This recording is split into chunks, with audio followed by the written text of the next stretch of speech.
써야 돼요, 빨리. 페이지 202페이지로 나와 있어. 자, 40년대 일본은 세계 제2차 대전, 태평양 전쟁 이런 것들도 일으키고, 이렇게 됐을 때 조선어학계 사건이 일어나고, 이런 상태에서 유학을 하고 있었던 그 배경을 본다면, 나가 여겼던 부끄러운 일이라는 건 시대적 배경을 볼 때, 암담한 식민지 현실 속에 적극 대응하지 못하는 것, 이런 일제강점기의 민족이 참 어려운 시대에, 살기 어려운 시대인데, 자신의 삶은 유학을 한다라는 것이 타협하는 것처럼 보여졌기 때문이라고 해석할 수 있다는 거고요. 여기 이육사의 규모, 이육사 시인도 저항운동가, 저항식. 이 사람은 좀 더 적극적으로 독립운동을 실천했던 사람이죠. 음.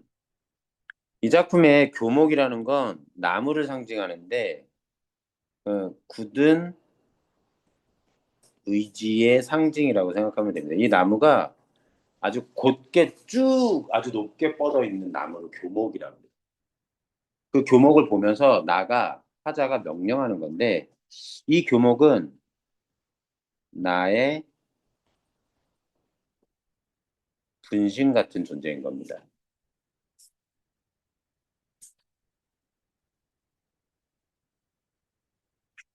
와, 앞에. 이거 안일이라고 나와 있는데 이거 지금 내가 볼 땐 학교 교과서 선생님이 지필진이 잘못 인용한 것 같아. 어, 안일이 아니야. 이건 수능에도 나온 적 있거든. 수능에도 나온 적 있는데 수능에 나온 적 있는데 아니라야. 아, 맞아요. 이거 오타라 그랬어요. 그 학교 쌤이. 음. 저는 그런 말 없었습니다. 그리 나라고 바꾸라 그래. 그래서 이걸 라로 바꿔야 되고 라. 그래서 근데 말다, 아니다, 못하다. 그래서 여기 나오는 게 세 가지 다 명령형 부정 종결어미. 이게 이상해. 명령형 부정 종결어미라고 하는데 솔직히 명령형 종결어미일 뿐이야. 근데 뭐랑 같이 쓰였어? 부정적인 용언과 같이 쓰였기 때문에. 그래서 이것을 통해서 오히려 강한 이것의 반복이잖아. 어미의 반복. 그를 통해서 뭘 하지 않겠다라는 강한 의지를 드러낸다. 운율과 함께. 정신 차려. 예? 멍 때리지 말고. 펜은. 오케이. 이거 중요해. 그리고 1연만 그럴듯하게 명령어고 그 다음 연부턴 진짜 이상한 말투의 명령이야.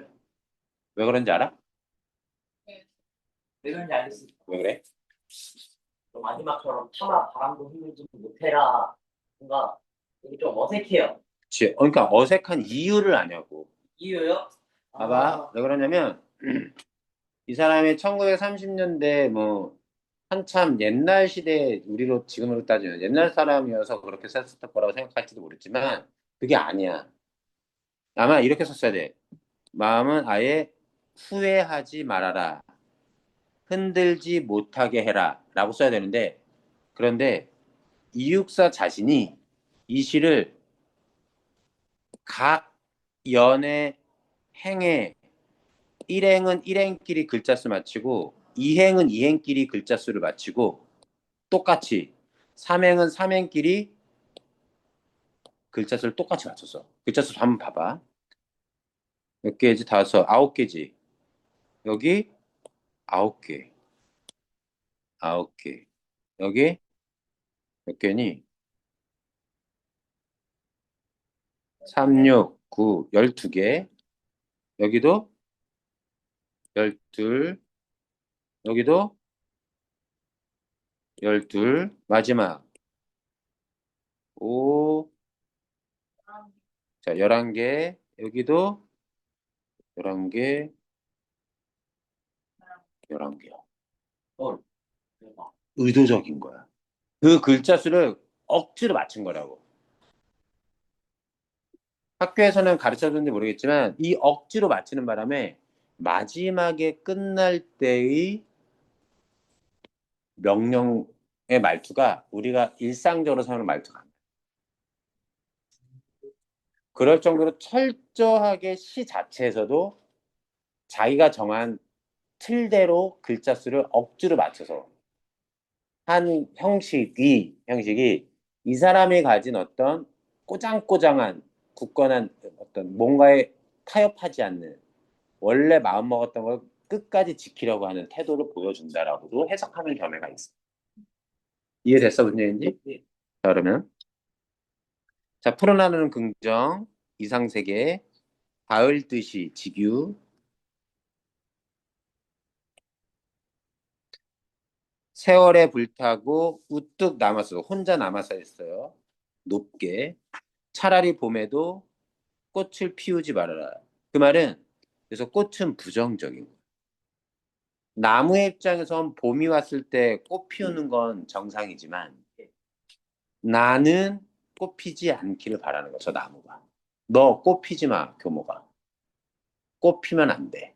라고 교모한테 명령하는 거야. 왜? 봄이 왔다고 화려하게 아름답게 꽃 피는 건 일제강점화의 현실에서 그러한 현실에서 봄이 왔다고 화려하게 잘 사는 건 현실 타협적인 태도. 그래서 이거 꽃 피우지 마라. 현실과 일제와 타협하지 않는 삶. 개인의 성공, 영화를 추구하지 않겠다는 굳건한 다짐. 세월에 불탔다. 그리고 혼자라기보다 세월에 불타고 그리고 견디고 남아 서 있기는 한 거야. 이거는 시련과 고난이라고 봐도 되지. 시련의 시간 동안. 거의 온전히 이육사 시인의 인생이 거의 온전히 한평생이 죽을 때까지, 죽는 것도 광복 직전에 죽거든요. 어, 태어나서 그때까지의 모든 인생이 어, 저항운동, 독립운동과 관련이 있습니다. 그 힘든 시간을 견딘 거죠. 낡은 거미줄 휘두르고 부정적인 현실, 예, 부정적 휘두르고 끝없는 꿈길, 이것도 이상입니다. 교목이 가지는 꿈이 뭐겠어? 희망. 얘 혼자 흥분해. 그것만 생각하면 혼자서 설레. 다른 애들이 이미 타협할 때를 타협하는데 나는 그것만 생각해도. 근데 끝없어. 언제 될지 몰라. 그런데 그 설레는 마음은 이때 니우침, 시에서 니우침은요, 후회예요. 자, 후회하지, 이 문장은요, 후회하지, 전혀, 후회하지 말아라. 의 해석으로 가는 게 낫습니다. 그러니, 꿈길에 설렜던 그 마음은 후회할 것이 아닌 거죠. 그러니 이 마음은 긍정적인 거예요.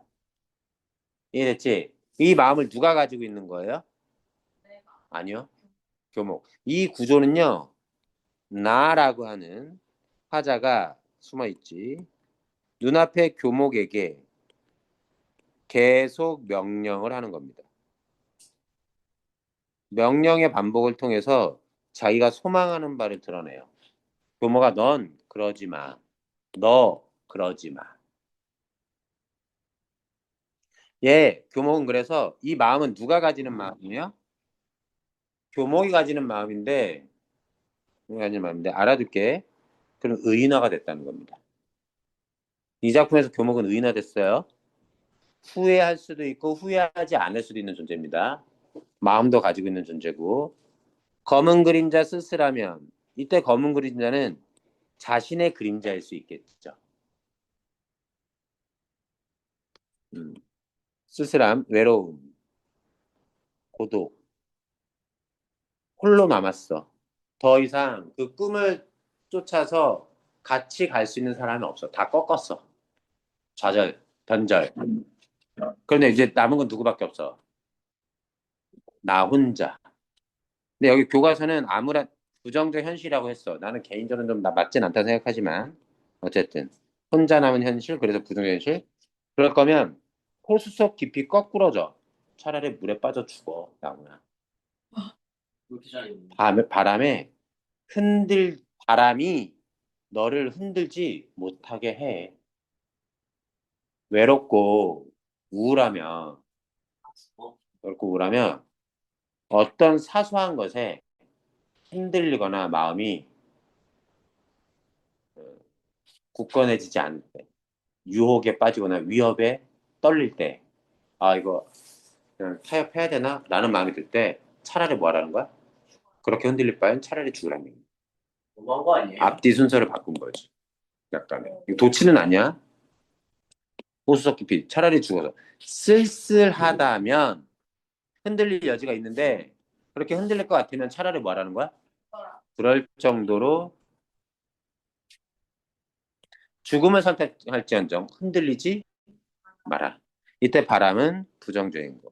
외부의 유혹이나 압력, 위협. 죽을지언정 흔들리지 않겠다는 다짐. 의지를 드러냈다. 보여주세요. 죽을지언정 흔들리진 않겠다. 음. 자, 봐. 강인하고 의지적인 남성적 어조. 각연의 부정어로 종결. 그것을 통해 저항 의지. 두 작품을 비교합니다. 저는 납득은 안 되지만 학교 교과서에는 뭐라고 하냐면요. 부정적 시대 현실을 상징하는 시어 알아두세요. 교목에서는 세월에 불탔다, 낡은 거미줄을 휘둘렀다, 검은 그림자다, 바람이 분다. 쉽게 쓰여진 시에는 밤비가 내린다, 어둠.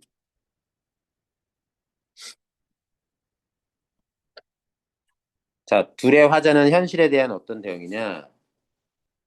단호한 결의를, 저항 의지를 드러냅니다. 쉽게 쓰여진 화자, 쉽게 쓰여진 시의 화자는 자, 자와 자의 갈등,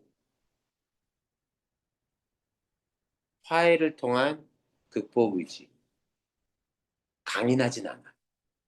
그렇죠? 이렇게, 근데요.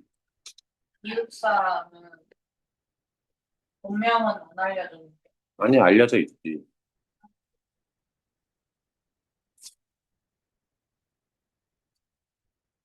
풀식스고. 그런 거야.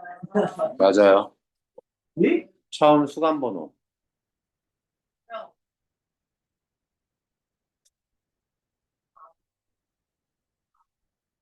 이원삼, 이원로.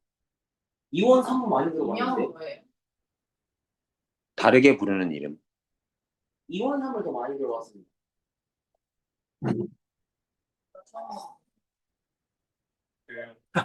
잘 가.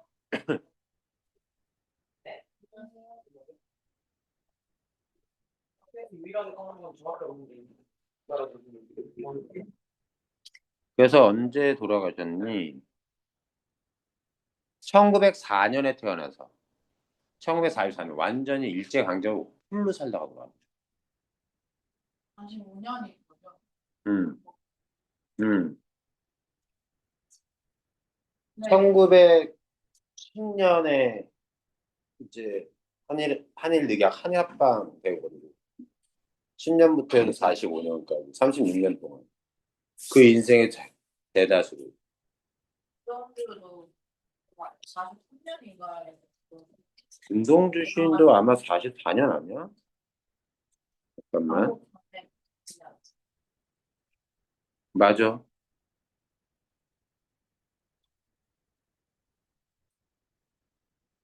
임동준 씨 이런 중생이셨어. 45년이네.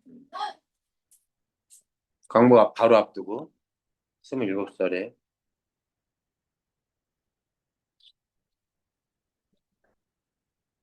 사진 보여주세요, 사진. 잘생기셨어. 저 사진 말고 잘생긴 사진 있을 때 있어. 작년 이뻐서 봐야 있던데. 봅시다. 자, 그 다음 작품 만세전 가보죠. 근데 만세전은 이 작품의 원래 원 제목은 묘지였다가 왜냐면 이 시를 쓸 때가 비포 3.1운동입니다. 전이 홍길동전의 전이 아니라 비포어예요. 진짜요? 만세는 3.1 만세운동 얘기하는 거예요. 1919년 3월 1일 비포어로 바꾼 겁니다. 너무 소설의 제목이 절망적이어요. 무덤 같다라고 표현한 거야. 조선의 당시 현실을. 그렇게 해서 표현하려고 했었는데 요 제목으로 바꿨고요. 이 작품은 일본에 유학 중인 조선인인 이인화가 동경에서 경성, 자, 일본에 유학하던 나가 아내가 위급한 병에 걸렸다고 하는 정보를 받고 일본에 있던 나가 서울에 왔다가 부산을 통해서 어떻게 쓰지? 이거 막 여자 만나죠. 네.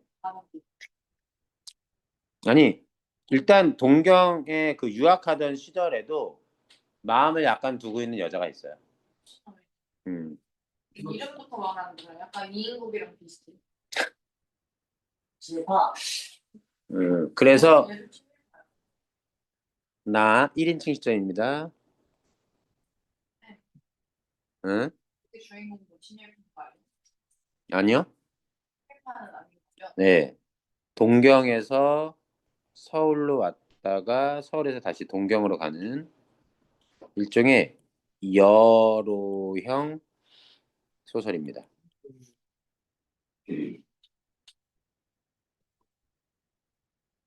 여로형 소설은 여행의 경로, 그 과정에서 만나고 겪고 하는 사건 속에서 떠올리는 생각들을 다루는 거죠.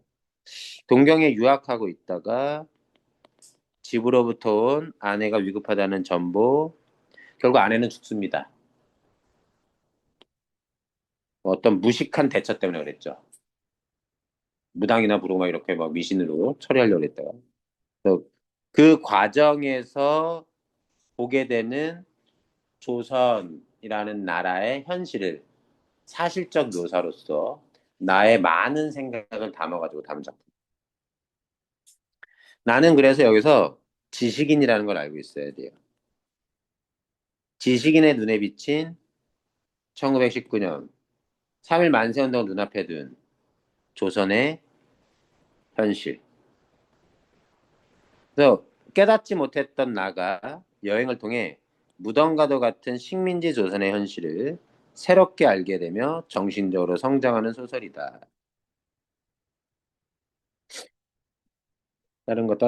다른 거. 자, 사실적.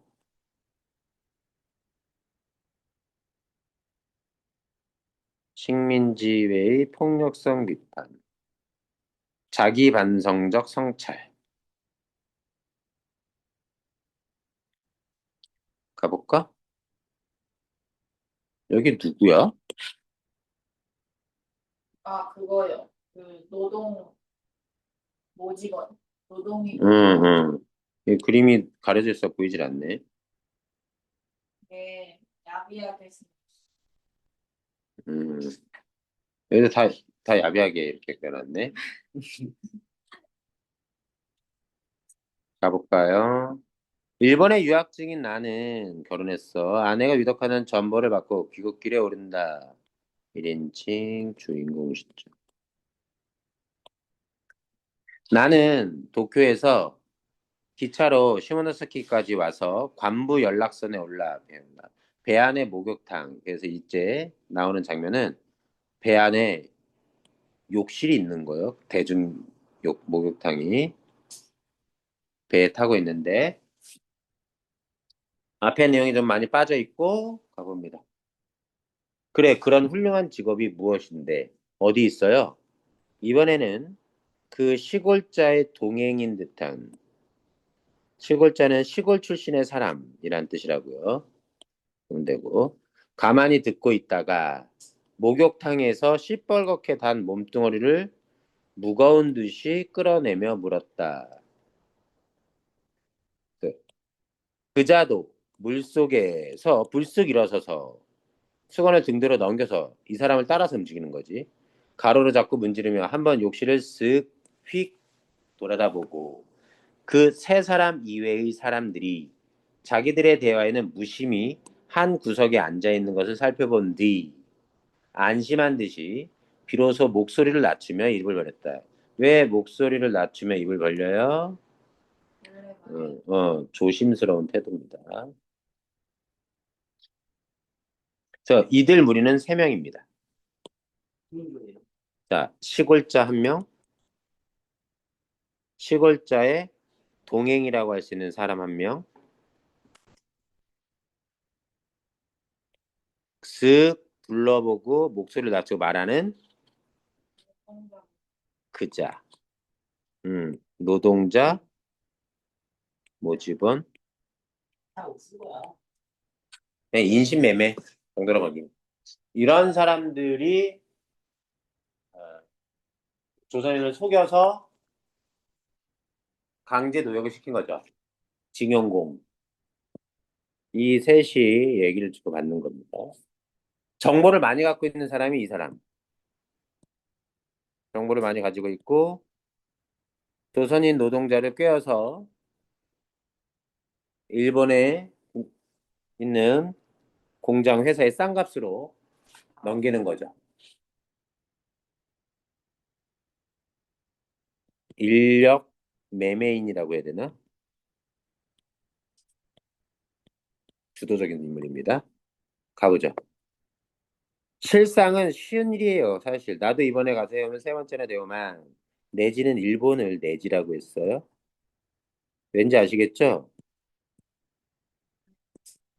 그래서 일본인을 뭐라고 불렀습니까? 네, 내지인이라고 불렀어요. 조선은 그 밖에 존재하는 애들이죠. 안에 코어에 있는 겁니다. 코어에. 각 회사 연락해가지고 일본에 요보 일종의 중국 애들을 멍게, 일본 애들을 마리, 그다음에 미국 애들을 양키 뭐 이렇게 부르듯이 요거는 조선인을 낮춰서 부르는 명칭. 붙들어 오는 것인데 조선인 쿨이 노동자 말씀이에요. 노동자요. 그런데 그것은 대개 경상남북도나 그렇다면 함경, 강원 그다음에는 평안도에서 모집을 해야만 하지만 그 경상남도가 제일 쉽습니다. 가장 세상 물정 모르는 구석지 지방인 거지. 그자는 여기 와서 말을 끊고 교활한 듯이 웃어버렸다라고 나가 관찰하면서 평가하는 겁니다. 이 사람은 긍정적으로 그려지지 않아요.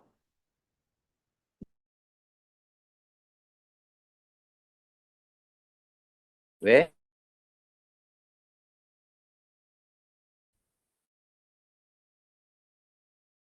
네?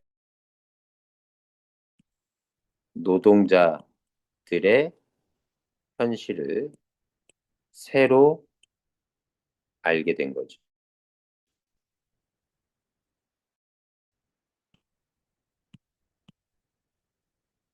이 당시에 공부를 한다는 건요. 단지 개인적인 출세만을 위해서 하는 건 아니었습니다. 어떤 시대가 이런 시대다 보니까 끊임없이 민족을 의식하든가 자기가 이런 공부나 서양의 선진 학문들을 익혀서 일본은 통하지만 이 민족을 어떻게든 구원하는 일과 관련된 일을 해야 된다는 의식을 가지고 있어요. 그래서 정신 차려. 5시라는 뭔 아니 소리. 아니 아니 오전에 일이 있어서 엄청 일찍 일어났다가 집 들어오고 자, 봐. 그래서 갑니다. 그 가련한 불쌍한 조선 노동자들은 속아서 그때 가련한의 표현, 교활한의 표현 이런 거 다 누구의 마음이야? 1인칭 시점의 주인공 시점이니까 서술자. 너 두고 간 건 맞는데 이것도 두고 간 건 맞냐? 가지고 가는 아, 그래? 맞다, 맞다. 어. 아, 생긴다고 들었는데. 생겼어. 뭐가? 벌포에 엽떡 드셨대요. 아, 옆에는 없었어? 예. 아, 떡볶이 집에 학원도 없잖아요. 여기 진짜 그냥 주택가예요. 한 시골이야. 개구려. 자, 그 가련한 조선 노동자들이 속아서 페이지 몇 페이지야? 207페이지야. 속아서 지상의 지옥 같은 일본 각지의 공장으로 몸이 팔려가는 것이 모두 이런 도적놈 같은 협잡 불황배, 온갖 안 좋은 말 다 쓴 겁니다. 예, 술중, 기술에 빠져서, 술수에 빠져서, 술중은 술수.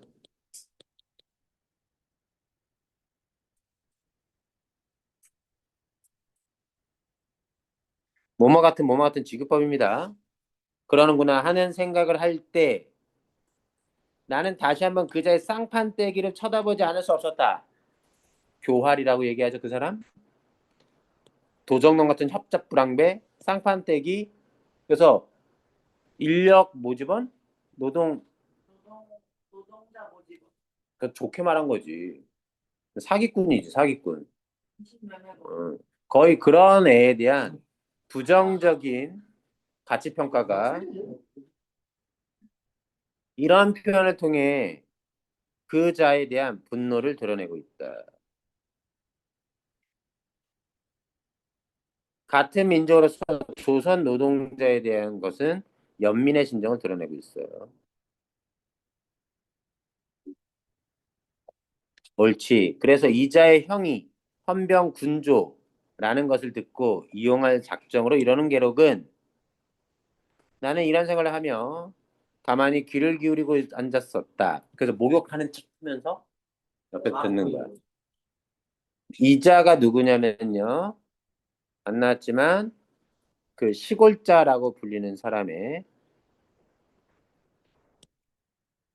형이 헌병대에 있는 겁니다. 일본 순사 파워가 있는 거죠.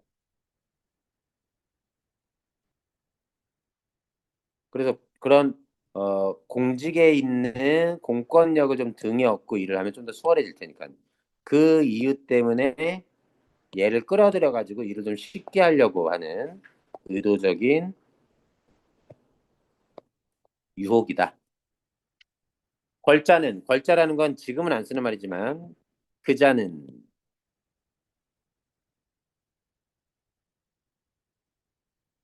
벙벙이 듣고 앉아있는 어안이 벙벙한 채 듣고 앉아있는 그 두 사람 누구예요? 그 시골자와 그 사람의 동행 순진한 얼굴을 등분해보고 똑같이 나눠보고 빙긋 웃고 나서 다시 말을 계속한다. 왜 남선 지방에 남조선 남쪽 지방에 응모자고 많고 북으로 갈수록 적은가 하냐면 왜 그런가 하냐면 이 남쪽은 내진이 제일 많이 들어가서 모든 세력 내진 누구요? 네, 일본인 내진은 일본입니다. 밑에 남선 지방은 아까 경상남도 쪽이에요. 남도 쪽. 이때 그자는 누굽니까? 걸자? 모집인이라고 쓸게. 주도에서 조선 노동자를 속여가지고 모집해가지고 일본 공장에 팔아넘기는 생을 잡고 있기 때문에 북으로 쫓겨서 남만주로 기어 들어가거나 남쪽으로는 현해탄을 건너거나 남만주는 중국으로 간다는 얘기예요. 두 가지 중에 한 가지밖에 없는데 그러니까는 일본인들이 이쪽 경상도 지역에 너무 많이 들어가서 이들은 쫓겨나게 되는데 저기 응? 여기로 가든가 아니면 일본으로 가든가 누구나 그늘보다는 양지가 좋으니까 재미는 욕 같은 거야. 제길 1년 12달 죽도록 농사를 지어봐야 줄이네. 굶주린 배를 불리긴 고사하고 반년은 강냉이나 시래기로 부증이 나서 돼질 지경이면 차라리 번화 잘 사는 대판이나 동경으로 대판 오사카 도쿄로 나가서 흥청망청 살아보겠다는 수작으로 나도 하고 청을 요청을 하다시피 해오는 터여서 그러나 북선 지방은 북쪽 저쪽 이북 평안도 함경도 쪽은 인구도 적고 아직 우리 내진의 세력이 여기같이는 미치지 못했으니까 비교적 그놈들은 평안히 살지만 그 말은 뭐예요? 이쪽은 너무나 살기 힘든다는 겁니다. 일본인들이 하도 많이 들어가서 원래 살던 조선인들이 괴로워서 못 사는 거야. 그럼 둘 중에 하나 선택하는 거야. 어디? 남만 주거나 중국 쪽이거나 현해탄을 건너거나. 이곳에서 있어봤자 제대로 먹지도 못하고 그 굶기 그냥 십상이고 그러다 죽을 것 같고. 그래서 비교적 그놈들은 평안히 살지만 그것도 미국에 이때 그놈들 누구 얘기하는 거예요? 북선 지방의 인구. 음. 그것도 미국 오래지 않아 동양 쪽박을 차고 나서게 될 것입니다. 하하하. 이해됐니? 이쪽 애들은 그저 알아서 나설 거고 따라 나설 거고 살기 힘드니까. 자기의 강설에 강연 설명에 열복하는 듯이 기뻐하는 듯이 복종하는 듯이 연애는 계속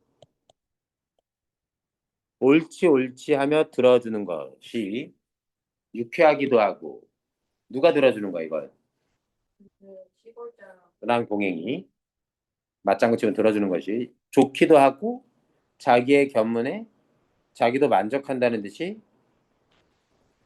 또 한 번 깔깔깔 웃었다. 이때 자기는 누구 얘기하는 거예요? 고집이 응, 모집인. 스스로 자기가 생각해도 똑똑한 것 같다는 얘기지. 음. 약간 그림을 그렇게 그려서. 그림이 다 가려져 있어요. 딱 그 모집원만 가려졌던 얼굴 진짜라고 수염 되게 방금 반짝반짝하고 자, 그래서 이 전체 내용은 이렇습니다. 시모노세키 여기를 보는 거고요. 내려서 무당 검문을 받고 자기가 식민지임을 절실하게 깨닫습니다. 동경에서 유학할 때는 별로 그런 검문이 없었는데 일본어를 유창하게 합니다. 대학 교복 같은 것도 있고 제복 같은 것도 있고.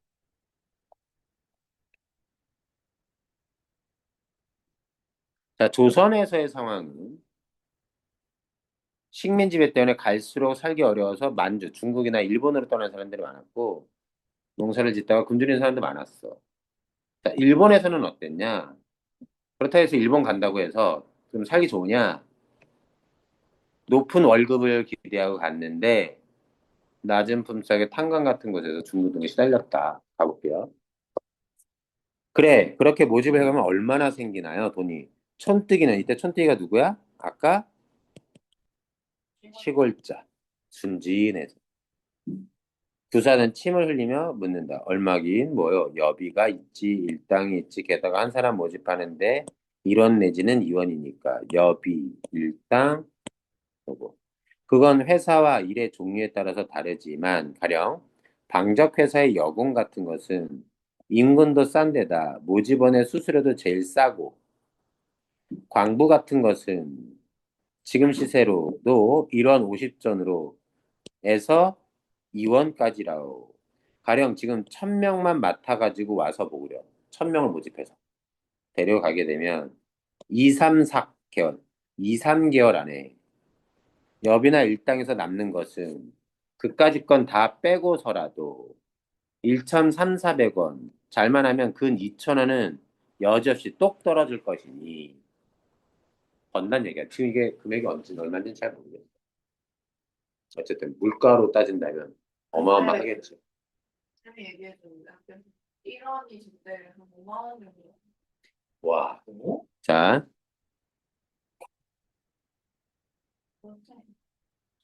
하하하. 나도 맨 처음에 그건 제주도에서 모집해갔잖아. 첫 번째는. 그때 500명 모아다 주고 7살고로 남긴 것이, 여기 7살고, 실제 이익, 어디로 갔어? 그러니까는 방적 공장, 실이나 천을 만드는 공장의 여공은 임금이 쌌지만 광부의 경우는 그 일꾼을 넘길 때 받는 돈이 꽤 많았나 봐. 8, 900, 즉, 근 1,000원 정도였고, 둘째 번에 올가을, 둘째 번에는 올 가을에 800명이나 흑가에도 탄광이 보내고 근 2,000원 돈이 들어왔다. 어마어마하게 벌었다. 라고 알아두고, 물건처럼 말하면 수익이 좋다는 것을 강조하면서 조선인들이 매매당하고 있는 것. 노동자 머지먼이라는 자는 입에 침이 마르게 1,000원, 2,000원을 신이 나서 내며 입 밖으로 말하며 목욕탕 속에서 나왔다. 에이 하며 일평생 들어오지도 못하는 1,000원, 2,000원 소리에 눈을 휘둥그렇게 뜨고 귀를 기울이고 앉았던 시골자는 때를 다 밀었는지 그 장대한 동색 거구를 엄청 큰 몸집을 진 사람인가 봐. 동색은 뭐야? 구릿빛. 구리 동자입니다. 청동할 때 동자. 다시 욕탕수에 출렁 집어넣으면서 만족한 듯 또다시 말했다. 그래, 조선 농사꾼들이 가서 그런 공사 일들을 잘들 하나요? 공장 일들을? 잘하고 못하는 것은 내가 뭔 상관이야? 돈만 받고 떠넘기기만 하면 되지. 하여간 요보 조선인 노동자는 말을 잘 듣고 힘드는 일을 잘하는 데다가 그때도 우리나라 사람들이 참 성실했던 거야. 지금 우리나라 사람만큼 성실한 사람이 어디 있을까? 지금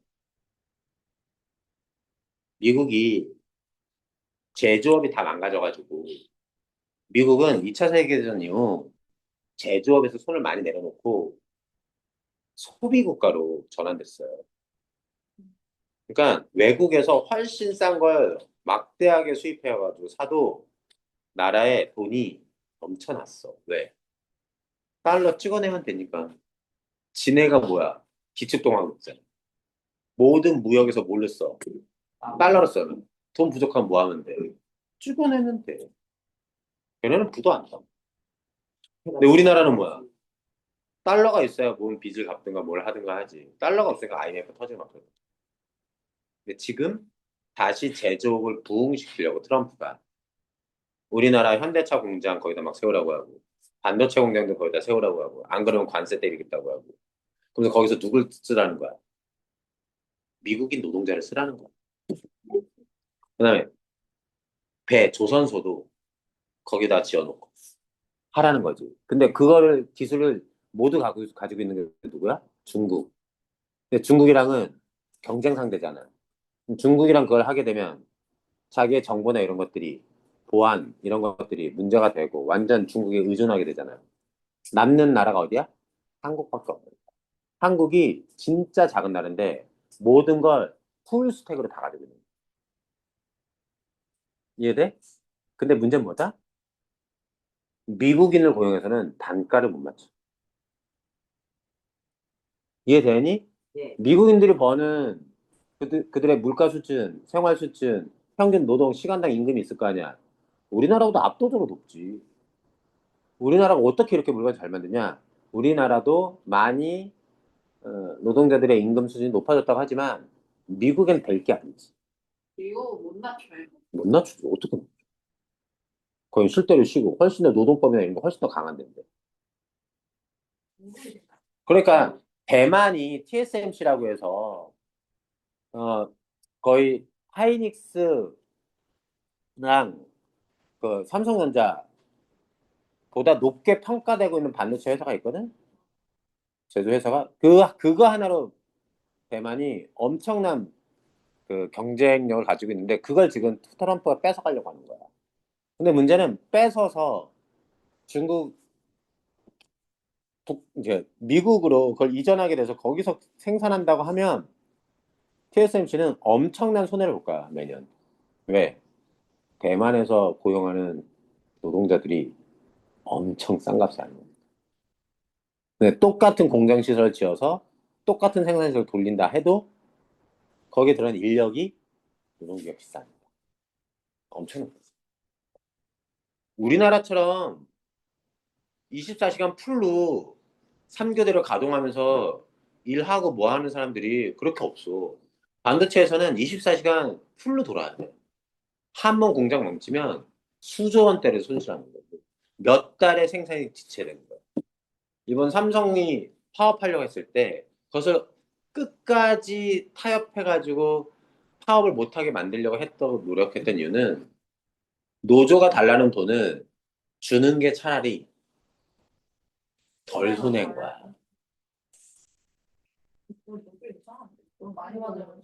근데 그 그것과 관련돼서는 노조가 일한 대가의 노동의 대가를 받아야 되는 건, 맞는 거지. 맞는 건데, 그때 자신들의 이득을 추구하면서도 그 어마어마한 돈을 받는 데 있어서는 자기들만 생각해서는 안 돼. 왜냐면 삼성이 그 막대한 매출을 올린 건 국가가 보조해주고 산업 기반 시설을 마련해주고 그 지역에 있는 지역 주민들도 그러니까 모든 그런 기반 시설들이 있었기 때문에 오로지 노동자 때문에 생산이 늘어나는 건 아니거든. 그런 부분에 있어서 그런 것들을 어떻게 환원할 것인가. 그리고 자기들만 그렇게 됐다고 하는데 노동자들은 노조는 그러면 지금 그 협상에 나선 노조 측이 반도체 노조예요. 그 안에도 노조가 세 개인가가 있대.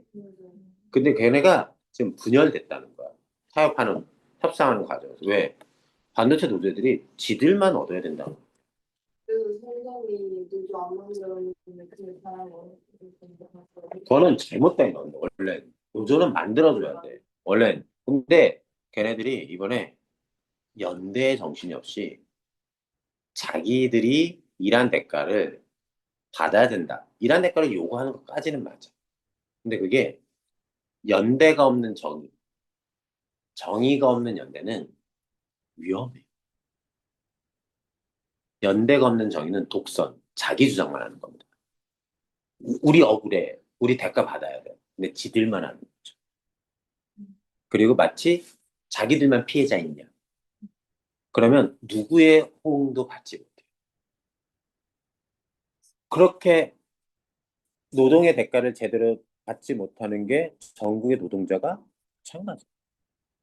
그러면 자기들이 좋은 선례를 남겨서 모든 기업들에도 긍정적인 영향을 줄 수 있는 그런 협상을 했어야 돼. 그게 없어.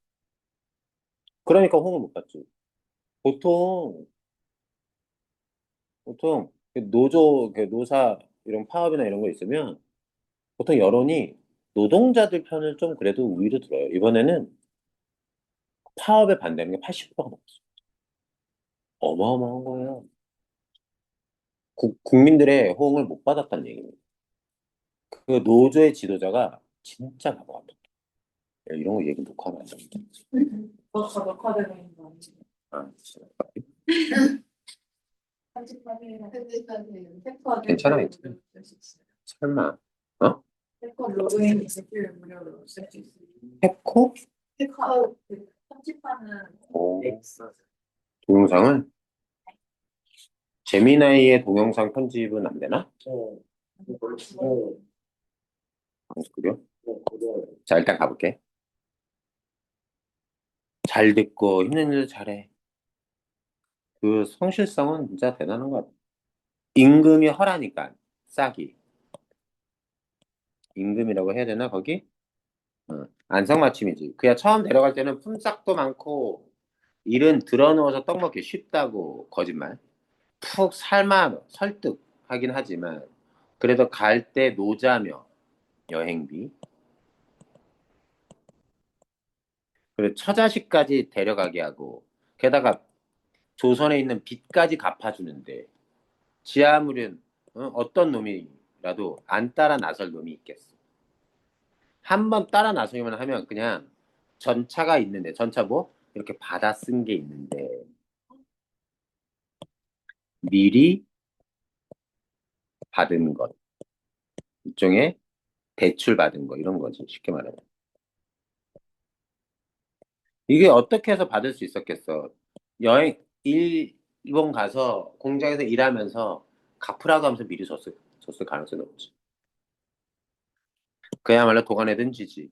일은 고되고 품이 싸고 눈 고사하고 굶어 죽는다고 하는 수 있나 별 수 있나 뒤지면 뒤지는 거지. 하하.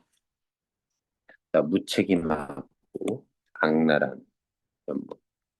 벌써 부하가 되었다는 듯이 득이 만면하여 모집 방법의 비술, 비법까지 숨은 비법까지 도도히 거창하게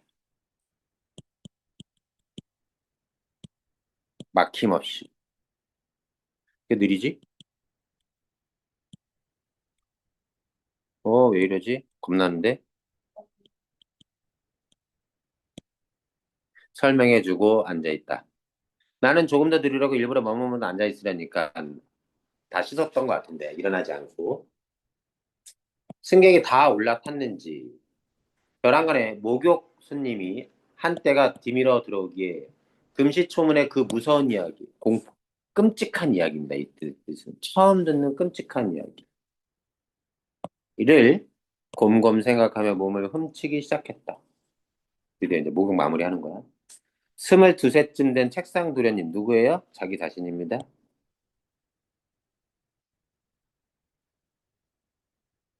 책상 도련님은 여기서 세상 물정 모르는 세상 물정 모르는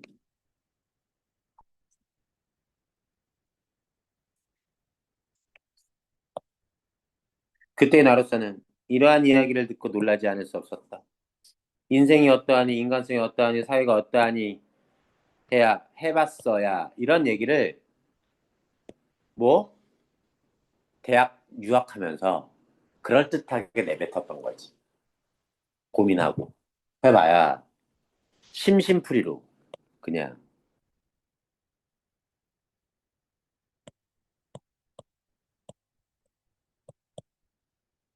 하는 탁상공론 현실성 없는 탁상공론이었을 뿐. 그것은 물론이고 아버지나 그렇지 않은 코빼기도 보지 못한 조상의 은 덕분으로 공부자나 얻어 하였거니와 공부했단 얘기입니다. 학력을 높일 수 있었단 얘기예요. 운이 좋았기 때문이라는 거지. 소설책이나 들춰보았다고. 인생이니 자연이니 신이 소설이니 해봤어야. 이런 거 해봤어야. 결국은 배가 불러서 배가 부른 슬픔을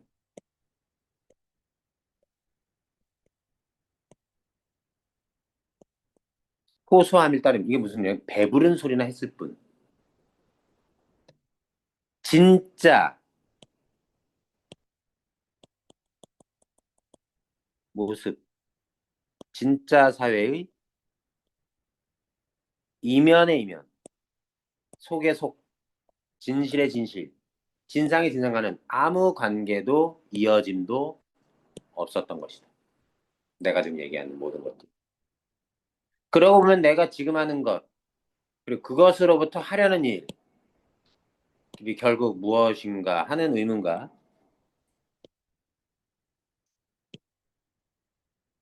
자, 회의에 빠지는 겁니다.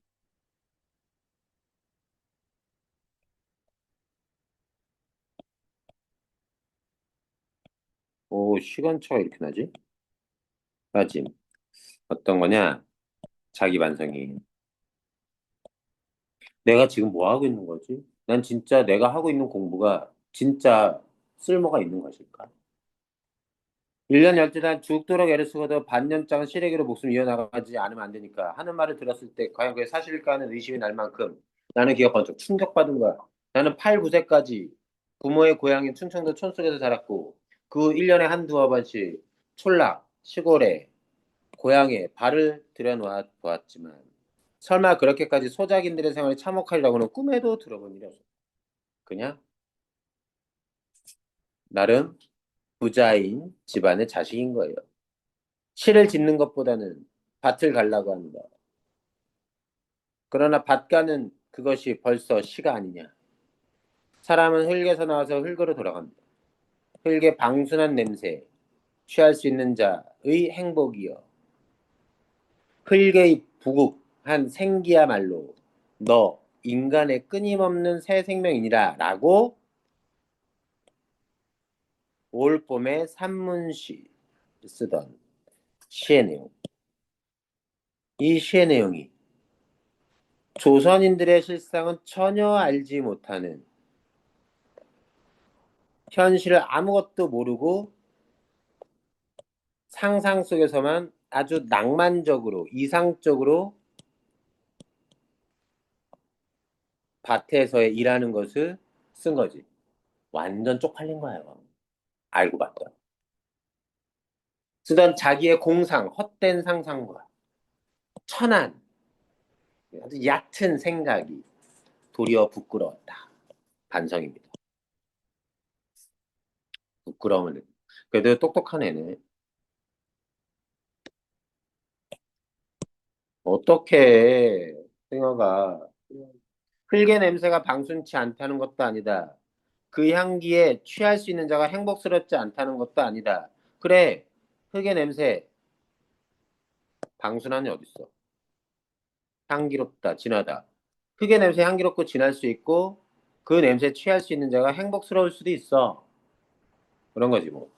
우리는 뭐 동남아 같은 데 여행 가가지고 비싼 숙소에서 에어컨 바람 쐬면서 바로 문 앞에 문 열고 나가면 바다 쫙 있어가지고 바로 뛰어들 말. 얼마나 행복해. 아, 나도 너무 좋은데. 프리다이빙 하고 얼마나 좋은데. 틀린 거. 스노클링. 근데 그 숙소에서 조금 벗어나면 시장통 갔더니 하루 살아, 하루 벌어서 하루 사는 관광객들을 상대로 해서 수공예품 파는 이런 현지인들이 있을 거 아니에요. 그런 거랑 느낌이 비슷한 거예요. 조반 후 아침을 먹고 난 후에 낮잠은 위약이라는 고등유민 계급의 유행병에나 걸릴까 봐서 대패파 모자에 연경이나 쓰고 아침 저녁으로 호미 자루를 잡는 것이 행복스럽지 않고 시적이 아니라는 것이 아니다. 아침 먹고 낮잠 잘 수 있어.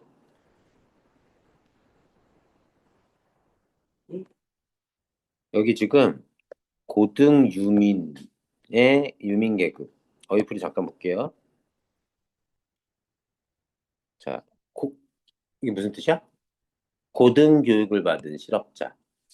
이래죠. 우졸. 고졸이라고 하긴 그래. 그 당시에 고등학교 졸업생이면 요즘으로 따지면 대학 졸업생 정도고 대학 좀 나왔으면 그 당시에는 박사까지 딴 거라고 보면 돼. 워낙 학력이 적으니까. 중학교만 나와도 그 당시 꽤 대우를 받고 살았습니다. 시대가.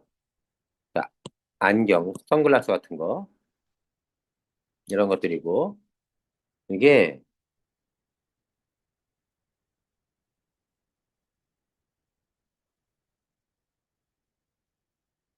어떡하지? 잠깐 쉬어야 돼? 6시 반에 끝내니까 잠깐만 쉬어, 잠깐만.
학생으로 기행되었지.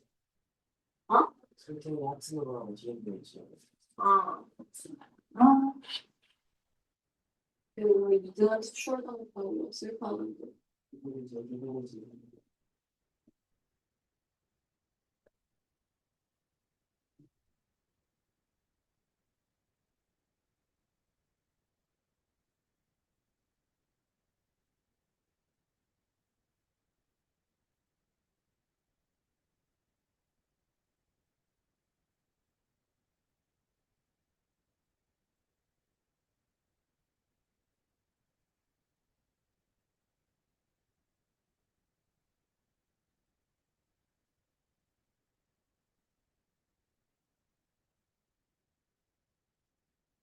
아.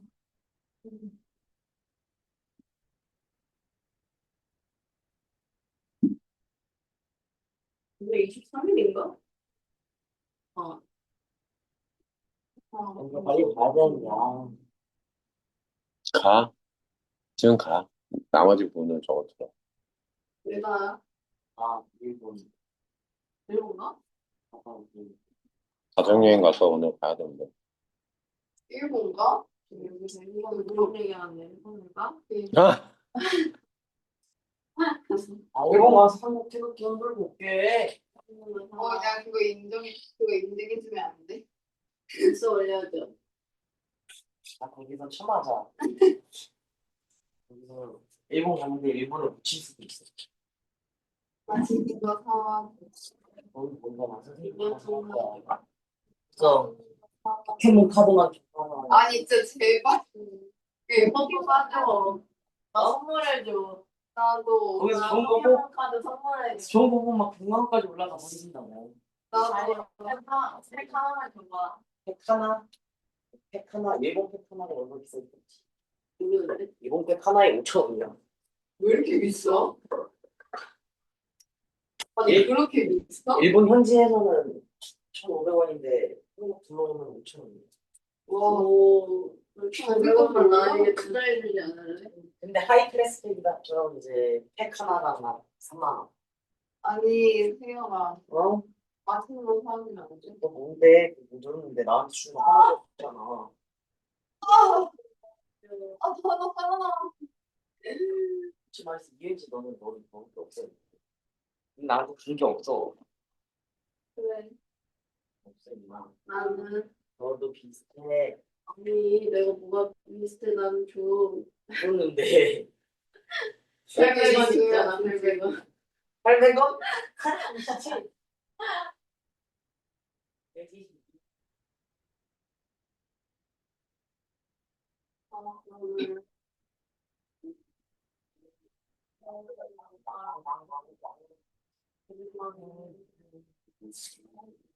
나도 방금 아이고 잠깐 어디 가게 됐는데. 네, 선생님. 그냥 빨리 제스팅 제주도 가고 싶다. 뭐 싸네?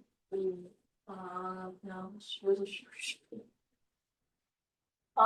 진짜 나 잠을 못 자. 너무 많아. 쉬어버릴 거야. 엄마가 오늘 아침에 내 눈을 보고 너무 놀랬어. 왜? 엄마가 나한테 문지야 너 다크서클이 왜 벌써부터 그렇게 진해졌니? 해서 내가 엄마한테 왜 밤에 3, 4시에 자는데 안 진해지는 게 이상한 게 아니야. 생각보다 너무 많아. 그러니까 진짜 돌아버리고. 몸이 지금 몸이 종합병원. 잠이 못 자니까 일단 머리가 너무 아프고. 그건 좀 생기고 거울은 지금 위험했고 관절도 안 좋아지고. 그리고 문제는 에어컨 직방열이어서 에어컨을 지금 직방으로 받고 살아서 너무 추운데 또 끄면 또 너무 덥고 그래서 이제 감기는 슬슬 오고 에어컨 바람 좀 넣으면서. 나 그냥 뒷자리인데 완전 에어컨 직방열이 그래서 끄고 싶은데 이제 하면 안 되냐고 하면 이제 애들이 비난하고 미쳤냐고 네가 더 껴입으라 근데 원래 여름엔 더운 사람한테 맞추는 게 어쩔 수 없어. 그래서 맨날 담요 두르고 살아. 아직 영어 담요 몇 개 나왔지? 600개 나왔네.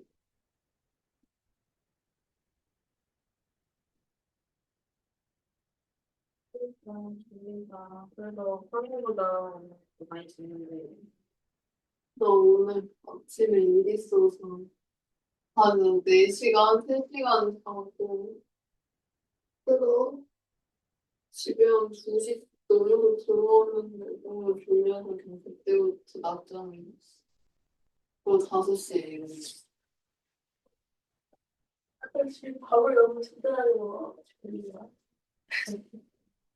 뭘 먹었길래 아까 하고 우리 1시간 전에, 1시간 전부터 먹은 거. 1시간 전부터 뭘 먹었어? 햄버거 먹었는데. 옆에 먹었어. 아, 인생이 너무 우울하다. 왜? 어제 그냥요. 스카 오늘 새벽에 제 스카에 나와가지고 얘기를 하는데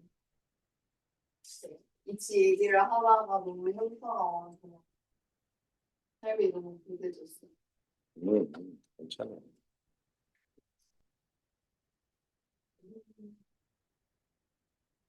근데 진짜 밤에 혼자 셀카가 공부하느라고 깨어있는 상태 진짜 정말 심하게 도움이 많이 됐어. 내가 이렇게까지 해서 얻는 게 없는 얻는 게 뭘까라는 생각을 하는 뭘 해서? 셀카가 공부를 아, 열심히 하자. 그래서 안 에휴. 돼. 저는 모든 과목이 셀카를 수학처럼 했으면 좋겠어요.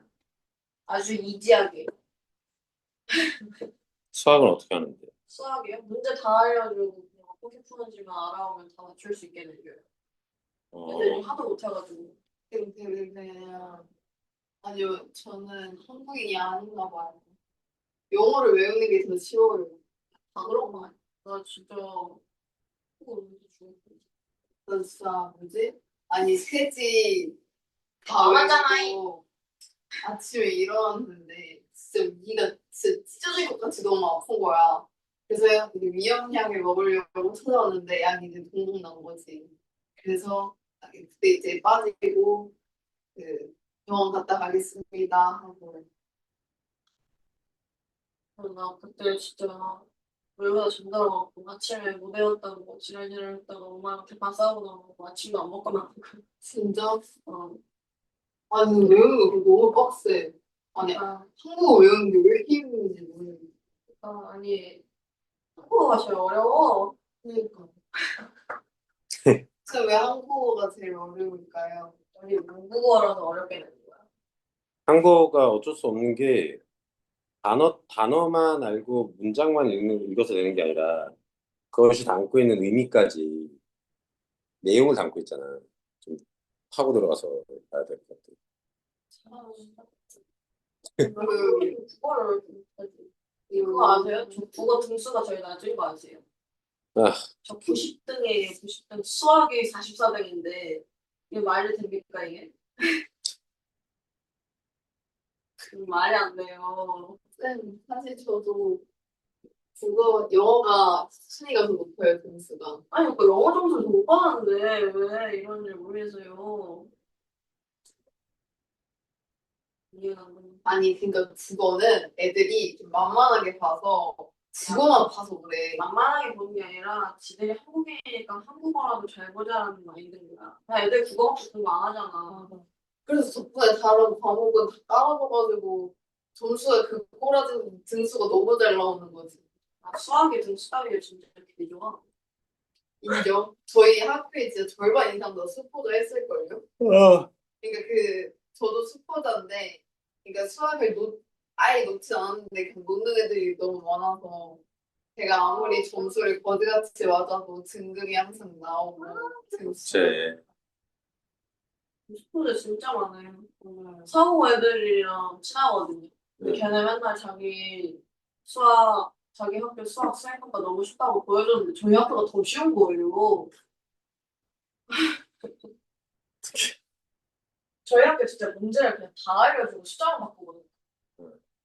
근데 숫자를 더 쉽게 바꾼단 말이에요. 근데 그것조차 못 푸는 애들. 그것도 틀린단 말이에요, 애들이. 학생들 맨날 한승조에 와가지고 어떻게 더 쉽게 내야 될지 도저히 모르겠다고. 그래서 수학 이번에도 엄청 쉬웠는데 영어랑 한글 점수는 똑같잖아. 나는 수학 머리가 없다는 걸 다시 한번 뼈저리게 느꼈어. 자, 요거 마저 보면 끝나지냐? 왜 이렇게 길게 넣었어? 지문을? 아, 네, 진짜. 뭐라. 읽을 수 있는 데까지 읽어봅시다. 여기. 다음 주부터 올영 세일이에요. 아, 그리고 다음 주 일요일부터는 보충한다. 네. 할 말이 없어. 자, 다음 주부터는 해야 돼. 내일부터 하려고 했다가, 알았어. 자, 다시 갈게. 아침 후에 낮잠은, 자, 이렇게 봐야 돼. 위가 약하다? 나는 고등 유민 계급. 좀, 일종에서 고등 실업자라고 하는데, 뭐라 그럴까? 지식인 계층?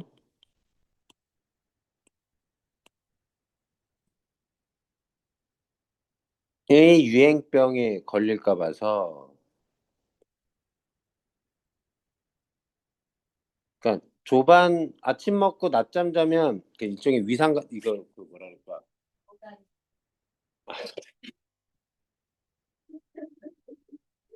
그래서 낮잠은 안 자고 낮잠을 자면 병 걸릴까 봐. 위가 약해지는 병에 걸릴까 봐. 그래서 대패밥 모자 쓰고 선글라스 쓰고 아침 저녁으로 호미자를 잡는 농산이라는 것이 행복스럽지 않고 시적이 아니라는 것은 아니다. 즉, 행복하고 시적인 행동이야. 진짜 생계를 위해서 농산일을 하는 게 아니라 이렇게 한가하게 지낼 수 있다면 이러든 저러든 이런 것들이 실제로 그렇다 해도 1년 12달 소나 말 이상으로 죽을 고역 힘든 노동을 다하고도 시래기죽에 얼굴이 붓는 것도 쉬일 수 있을까? 농산일의 이런 실제 소작인들의 삶은 이런 거라는 거지. 이 가난하고 비참한 농민의 삶이 과연 여기서 쓴 이런 낭만적인 정도의 시골의 삶일 수 있을까? 그들이 삼복에 끓는 햇빛에 손등을 대면서 호미자를 놀릴 때 그들은 행복을 느끼는가? 밭에서 일하는 것을 행복이라고 얘기할 수 있나? 함부로? 이러한 모습은 물론 행복일 수 있어. 근데 실제로 저 소작인들이 사는 그러한 삶에서 농산이란 과연 행복이라는 건가? 이때 그들은 그 소작인들, 조선, 비참한 조선인들.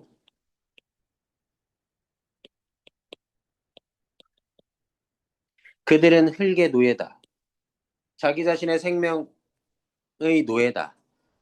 그리고 그들에게 있는 것은 다만 땀과 피뿐이다.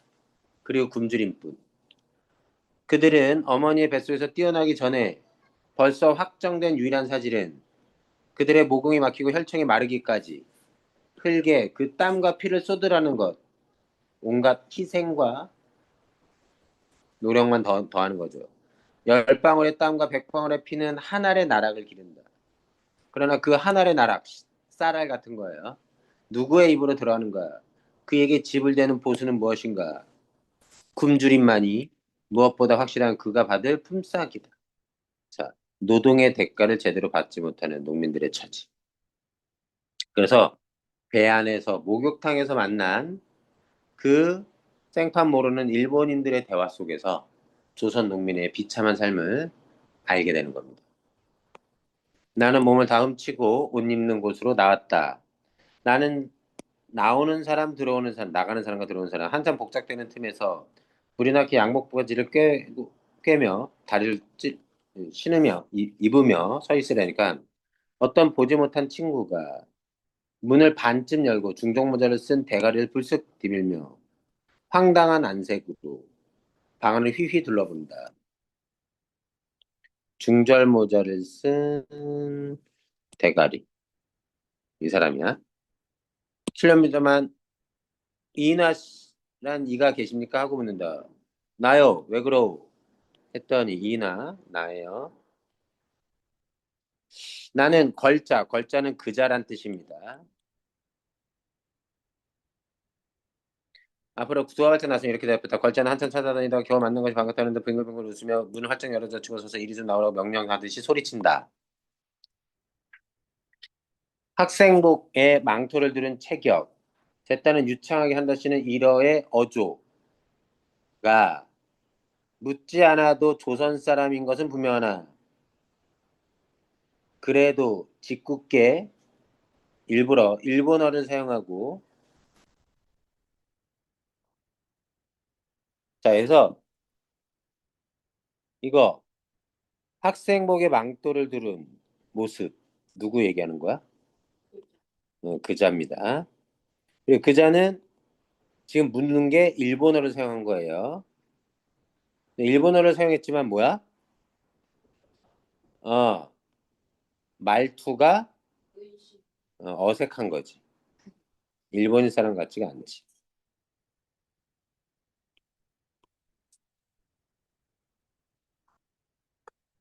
본색에 탄로날까 봐 염려하는 듯한 침착하지 못한 모습이 나의 눈에 더욱 수상쩍기도 하고 근질근질해 보이기도 했다. 뭔가 약간 불안해.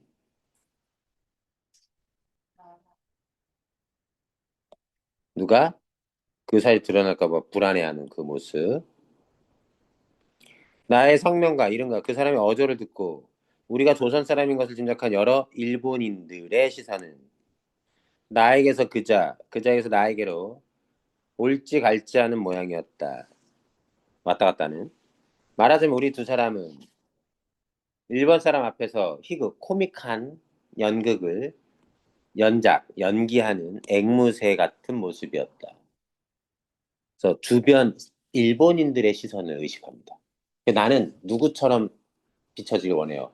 일본인. 근데 저 사람이 와가지고 자기 이름을 부르면서 찾으니까 어쩔 수 없이 아는 척을 했지만 그럼으로써 내가 일본인이 아니면 드러나는 거지. 이게 싫은 거야. 자, 자조적 희화화. 우리 두 사람은 앵무새 같은 거라고.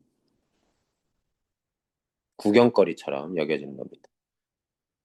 할 말 있건 여기서 하구려, 예서는.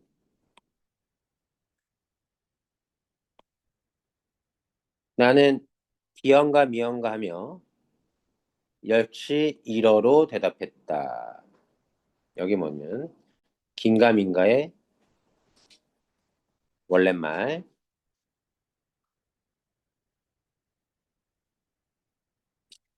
어, 이런 사람이었어. 그 대화를 통해 이걸 깨닫게 되는 거죠. 반성하고 이게 문제라는 걸 확인하게 됩니다. 하여간 일이 좀 나오슈. 말씨가 벌써 그러한 종류의 위인인 것을 의심할 여지가 없다고 생각한 나는 그 언사의 오만한 건방져. 그것이 우선 귀에 거슬려서 다소 불쾌한 어조로 그럼 문 닫고 나가서 기다리우 하고 소리를 지르고 다시 내 자리로 와서 주섬주섬 옷을 마저 입기 시작하였다. 여러 사람의 경멸하는 듯한 시선은 여전히 내 얼굴에 거미줄 들이듯이 어리는 것을 깨달았다. 일본인들의 조선에 대한 차별적인 시선인 거죠. 더구나 아까 이야기하던 세 사람은 힐끔힐끔 견딜지 하는 것이 분명했으나 나는 도리어 그 시선을 피하였다. 불쾌한 생각이 목구멍까지 치밀어 오르는 것 같을 뿐 아니라 어쩐지 기운이 들고 어깨가 처지는 것 같았다. 의기소침해지는 겁니다. 불쾌한 생각과 함께. 어떤 조선인으로서의 부당한 상황, 자, 어떤 무력감, 이런 것들 느끼는 거. 옷 입고 다 그냥 걸자는 많이 폈는데 웅숭그리고 서서 기다렸다. 미안합니다만 나하고 짐을 가지고 저리 좀 가줍시다. 뒤를 쫓아오면서 애원하는 듯이 말을 붙이는 양이 아까와는 태도가 한 일면 변했어. 오만한 태도에서 애원하는 태도로 변했어. 댁이 누구길래 어딜 가잔 말이오? 아이 참 나는 경찰서에서 나왔는데 잠깐 파출소로 가시지요. 그래서 조선인 경찰입니다. 조선인 형사라고 해야 되나? 어쨌든 근데 일본 결실인가? 그렇게 되는 거예요. 잠깐만 쉬었다 그래. 다음 시간에 여기까지 하고 이어서 가자. 오늘 여기까지 하자. 네.